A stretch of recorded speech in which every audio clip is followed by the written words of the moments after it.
الخلع يا إخواني طلب فسخ النكاح من الزوجة واستعدادها بأن تدفع مالا للزوج فتعيد إليه مهره أو تعطيه ما يتراضون عليه.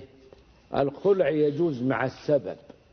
وامرأة ثابت بن قيس جاءت إلى النبي صلى الله عليه وسلم وطلبت الخلع، وقال لها النبي صلى الله عليه وسلم: هل تردين حديقته، يعني العطاس المهر البستان؟ قالت: نعم. قال: اقبل الحديقة وطلقها تطليق. فالخلع يجوز للحاجة، لكن إذا كانت الحياة مستقيمة وليس هناك حاجة فالخلع ما يجوز. وقد قال النبي صلى الله عليه وسلم: أيما امرأة طلقت الطلاق من غير ما بأس فحرام عليها رائحة الجنة. وفي حديث آخر فيه ضعف: المخترعات هن المنافقات. يا إخواني، لا يجوز الإصرار على الخلع، لا يجوز.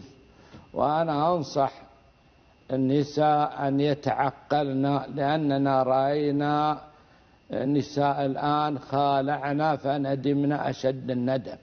والله يا إخواني أنا أعرف واحدة يعني تسب أهلها سب، لأنهم تقول هم اللي شجعوني على الخلع.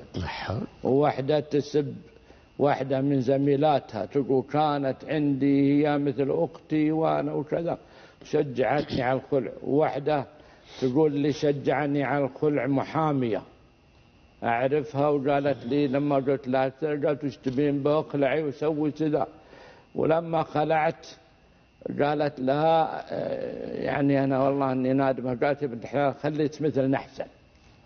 لا أظن أنها بعد هي نفسها مخالعة. قالت: خليت مثلنا أحسن.